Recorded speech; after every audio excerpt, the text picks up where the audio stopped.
Amerika Tashqi ishlar ministri yordamchisi Qozog'istonda qozoq va uyg'urlar bilan ko'rishdi.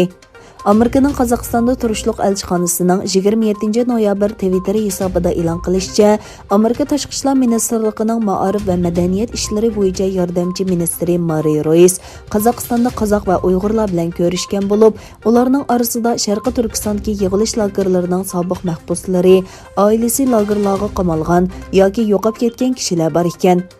U bu kishilarning boturlik bilan oshkora so'zlab, Xitoy Xalq Jumhuriyatining bostirish siyosatining haqiqiy yuzini ko'rsatib berganligi va Xitoyning zulmlarini to'xtatish uchun xalqaro bisim tushirishga yordam qilganligi uchun rahmat aytgan. Anqara Hoji Bayram Vali universitetining o'qituvchisi Dr. Abdurashid Jalil Qarloq Amerika elchixonasining Twitterini naql keltirib, Turkiya doiralarini uning oilasidagilar bilan aloqalashishiga yordam berishga chaqirdi. U o'zining Sharqi Turkistondagi oilasi bilan 1300 kundan buyon aloqalasha olmaganligini aytdi.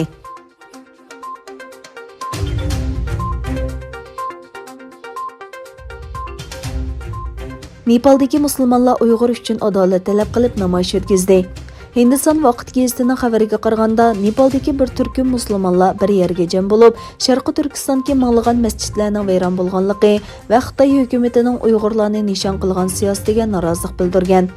Buxarodagi namoyishga rahbarlik qilgan musulmonlar kelgusida Uyg'urlar uchrayotgan zulmga bo'lgan andishini davomli bildirganligini bayon qilgan. Yaqinqi yillardan buyon Xitoyning Uyg'ur kimligi va madaniyatiga qaratgan bostirishlari irqiy qirg'inchilikqa aylandi. Buning bilan xalqaro jamiyatning tanqidimi kuchayishga boshladi.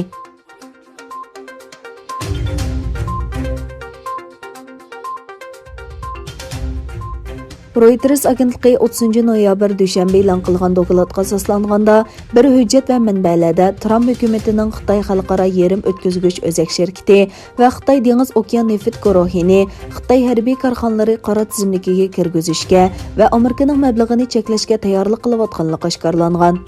1999-yili Amerika ma'qullagan bir qonun 5 burchaklik binodan Xalq ozodlik armiyasi ig'dorchiligidagi yoki kontrol qilgan Xitoy harbiy sanoat korxonalarining tizimligini tuzishni talab qilgan. Ammo Amerika davlat mudofaa ministrligi 2020-yilgacha buni ijro qilmagan.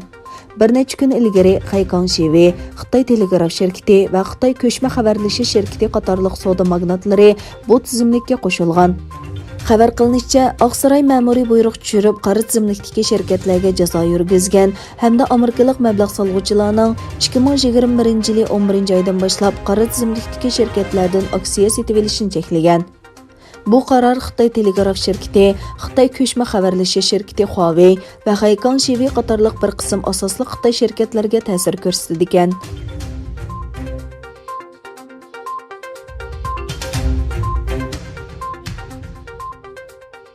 Yakshanba kuni Avstraliya savdo ministri Xitoyning Avstraliya arpisiga qo'ygan tamojna beji sababli Xitoyni dunyo savdo tashkilotiga arz qilishga tayyorlik qilayotganligini aytdi. Ikki taraflik munosabatning kun sari jiddiylashishiga ergishib, Beijing Kanberaga bo'lgan besimini oshirdi.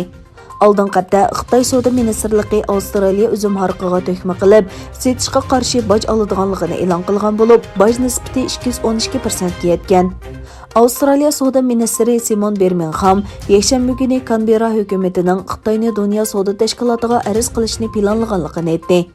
Beijing yaqinda Avstraliyaning uzum harqi, arpa va kola go'shti qatorliq bir qancha xil eksportiga savdo embargosi yurgizgan. Kanbera ilgari Xitoyni Avstraliya arpisiga qo'yilgan tamojna bejini bekor qilishni talab qilgan, lekin Xitoy buni rad qilgan. Yakshanba kuni Birmingham Avstraliya radio shirkati ABC'ning ziyoratini qabul qilganda, keyingi qadamda dunyo savdo tashkilotiga arpa tamojna beji to'g'risida arz sunishni planlaganligini, Avstraliya hukumatining munosabatli qadamlar to'g'risida suhbatlashayotganligini oshkorildi. Kanbera hukumati Huawei'ning 5G to'ri qurilishiga qatnashishni cheklashni qaror qilgandan keyin, Avstraliya Xitoy ikki davlat munosabati yaqinqi 2 yilda davomli nacharlashdi. Siyosiy sohada Avstraliya Xitoy virusining kelib chiqishini mustaqil tekshirishga chaqirdi hamda Xitoyning Uyg'ur masalasi va Hong Kong masalasidagi kishilik huquq tafsandichiligini aytish qatorliq harakatlar Beijingning kuchli noroziligini qo'zg'adi.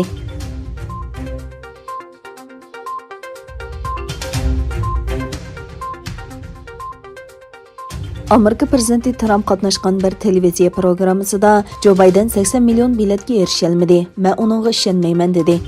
Amerika prezidenti Donald Trump saylamdan keyin tunji televiziya ziyoratini qabul qildi.